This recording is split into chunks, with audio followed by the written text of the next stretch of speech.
ഇനി നമുക്ക് chicken റോസ്റ്റിൻ്റെ recipe നോക്കാം. 3 കിലോ ചിക്കൻ നന്നായിട്ട് കഴുകി വൃത്തിയാക്കിയത്, 3 നാരങ്ങയുടെ നീര്, ഒരു മീഡിയം സൈസ് നാരങ്ങയുടെ നീരാണ് ഞാൻ എടുത്തിരിക്കുന്നത്. ആവശ്യത്തിന് ഉപ്പിടാം. എന്നിട്ട് നന്നായിട്ട് മിക്സ് ചെയ്ത് കുറച്ച് നേരം നമുക്ക് നന്നായിട്ട് മാരിനേറ്റ് ചെയ്യാനായിട്ട് വെക്കാം. ഇത് അടച്ചങ്ങോട്ട് മാറ്റി വെക്കാം. ഇനി വേറൊരു പാത്രത്തിലേക്ക് 5 സവാള ചെറുതായിട്ട് അരിഞ്ഞിട്ട്, ഗ്രേവിയൊക്കെ വേണമെന്നുണ്ടെങ്കിൽ സവാള ഇത്രയും കൂടുതലിട്ടാൽ മതി, അല്ലെങ്കിൽ കുറച്ചെടുത്താൽ മതി കേട്ടോ. ഇനി അതിനകത്തേക്ക് 4 ചെറിയ തക്കാളി. ഈ തക്കാളിയും പുളി വേണം എന്നുണ്ടെങ്കിൽ മാത്രം ഇട്ടാൽ മതി, അല്ലെങ്കിൽ അതിൻ്റെ അളവ് കുറയ്ക്കാം. പിന്നെ പച്ചമുളക് ഞാനിവിടെ 5-6 ഇട്ടിട്ടുണ്ട്. വീട്ടിലുണ്ടായ പച്ചമുളക് കണ്ട് അതിന് ഇച്ചിരി എരി കുറവാണ്, അതുകൊണ്ട് ഞാൻ ഇത്ര എടുത്തത്. ഇതിനകത്തോട്ട് കുറച്ച് ഉപ്പിടാം. നേരത്തെ ഉപ്പ് ഇപ്പം ഇടുന്ന ഉപ്പൊക്കെ നോക്കിയിട്ട് വേണം കറിക്ക് പിന്നെ ബാക്കി ഇടാനായിട്ട്, അല്ലെങ്കിൽ ഒരുപാട് കൂടിപ്പോവും. ഇത് നന്നായിട്ട് ഇങ്ങനെ സ്ക്വീസ് ചെയ്ത് കൊടുത്ത് ഇളക്കി ഇതാണ്ടില്ലേ, ഒരു ഒരു സലാഡിനൊക്കെ നമ്മൾ ചെയ്യുമ്പോൾ വാടിയതുപോലെ ആയിട്ടുണ്ട്. അതിൻ്റെ വെള്ളം ഇങ്ങനെ ഇറങ്ങി വന്നിട്ടുണ്ട്, അത് മതി.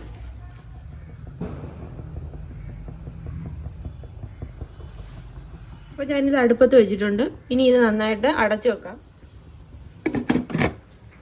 ഇതിപ്പോൾ ഞാൻ മീഡിയം ഫ്ലെയിമിൽ വെച്ചിട്ട് കുറച്ച് നേരം എണ്ണയ്ക്കകത്തൊക്കെ വാടുന്ന പോലെ തന്നെ വാടി വന്നിട്ടുണ്ട്. ചെറിയൊരു ബ്രൗൺ കളർ വരെ വന്നിട്ടുണ്ട്.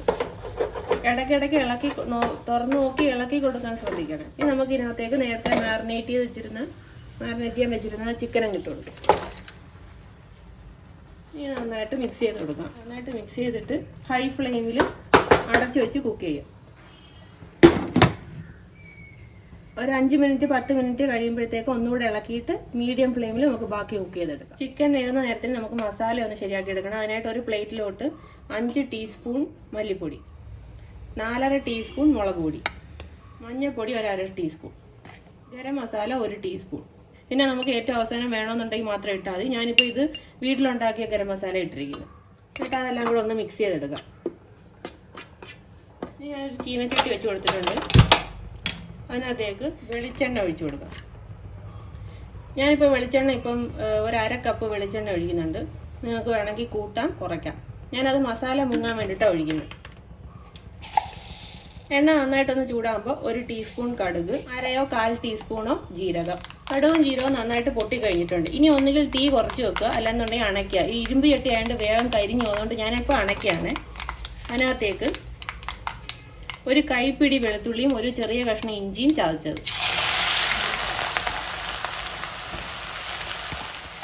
ഒന്ന് ഇളക്കി കൊടുത്ത് ഒരു ലൈറ്റ് ബ്രൗൺ കളർ ആവുന്നവരെ ഒന്ന് ഇളക്കണേ. ഇതിൻ്റെ ചൂട് പോകുന്നു എന്ന് കണ്ടാൽ മാത്രം തീ ഇട്ട് കൊടുത്താൽ മതി.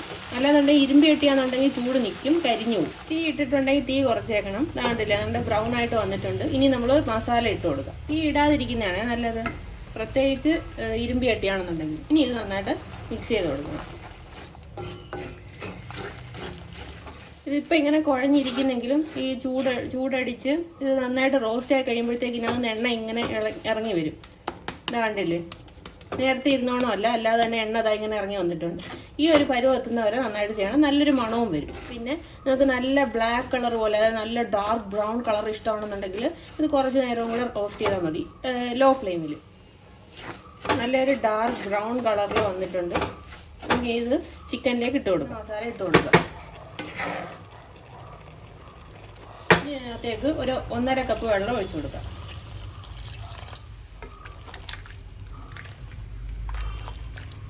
ഈ സമയത്ത് ഉപ്പൊക്കെ ഒന്ന് നോക്കിയിട്ട് കുറവാണെന്നുണ്ടെങ്കിൽ ഇട്ട് കൊടുത്ത് അഡ്ജസ്റ്റ് ചെയ്തതിന് ശേഷം ബാക്കി കുക്ക് ചെയ്താൽ മതി. എന്നാൽ മാത്രമേ ആ ചിക്കനകത്ത് പിടിക്കത്തുള്ളൂ. ഇനിയിപ്പോൾ ഞാൻ റോസ്റ്റ് ആയതുകൊണ്ട് ഇത്രയും വെള്ളമേ ചേർക്കുന്നുള്ളൂ. നിങ്ങൾക്ക് വെള്ളം വേണമെന്നുണ്ടെങ്കിൽ കുറച്ചുകൂടെ കൺസിസ്റ്റൻസി വേണം, ഗ്രേവി വേണമെന്നുണ്ടെങ്കിൽ ഒഴിക്കാം. ഇതിപ്പോൾ നന്നായിട്ട് തിളച്ചിട്ടുണ്ട്, കണ്ടില്ലേ. ഞാൻ നന്നായിട്ടൊരു തിള വരും. ഈ ഒരു മീഡിയം ഫ്ലെയിമിലാക്കിയിട്ട് നമുക്ക് ബാക്കി കുക്ക് ചെയ്തെടുക്കാം. ഞാനൊരു 20 മിനിറ്റ് മീഡിയം ടു ലോ ഫ്ലെയിമിൽ അടച്ച് വെച്ച് ഇതുപോലെ വിട്ടടച്ച് ഞാൻ ബാക്കി വറ്റിച്ചെടുക്കുക ചെയ്തത്. ഇപ്പോൾ എനിക്ക് ഇത്രയും ഗ്രേവി ഇരുന്നോട്ടെന്നുള്ളതുകൊണ്ടാണ് ഞാനിപ്പോൾ എടുക്കുന്നത്. റോസ്റ്റ് നിങ്ങൾക്ക് ഇച്ചിരൂടെ ഗ്രേവി കുറവ് മതി എന്നുണ്ടെങ്കിൽ വെള്ളം ഒഴിക്കുമ്പോൾ ശ്രദ്ധിക്കുക. വേണ്ടില്ല, എണ്ണയൊക്കെ തെളിഞ്ഞ് വന്നിട്ടുണ്ട്. ഇതാണ് കറക്റ്റ് പരുവം. പിന്നെ ഇപ്പോൾ ഇങ്ങനെ ഇച്ചിരൂടെ ഗ്രേവി പോലെ ഇച്ചിരി വെള്ളം പോലെ ഇരുന്നാലും ഇത് ആറി കഴിയുമ്പോൾ, അതായത് നമ്മൾ ഉപയോഗിക്കാറാകുമ്പോഴത്തേക്ക് ഇതൊന്നുകൂടെ ഒന്ന് സെറ്റാവും, തിക്കാവും. അപ്പോൾ അത് നോക്കിയിട്ട് വേണം ഇത് ഓഫ് ചെയ്യാൻ. ഇതിനകത്ത് കറിവേപ്പില ഇട്ട് കൊടുക്കാം. കറിവേപ്പില, മല്ലിയില എന്ത് വേണമെങ്കിലും ഇടാം.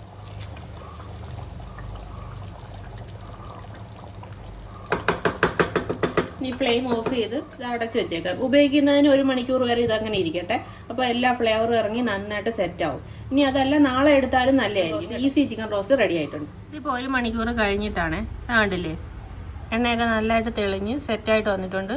പിന്നെ ഗ്രേവി ഓരോരുത്തരുടെ ഇഷ്ടത്തിനനുസരിച്ച് കൺസിസ്റ്റൻസി ശരിയാക്കണേ. ഈ ചിക്കൻ റോസ്റ്റ് എന്തിൻ്റെ കൂടെ വേണമെങ്കിലും കഴിക്കാം. ഇടിയപ്പം, പുട്ട്, സാദാ ചോറ്. ഞാൻ ഇപ്പോൾ ഇവിടെ ഗീ റൈസാണ് എടുത്തിരിക്കുന്നത്. ഗീ റൈസിൻ്റെ കൂടെ നന്നായിട്ട് പോകുന്നൊരു കോംബോയാണ്.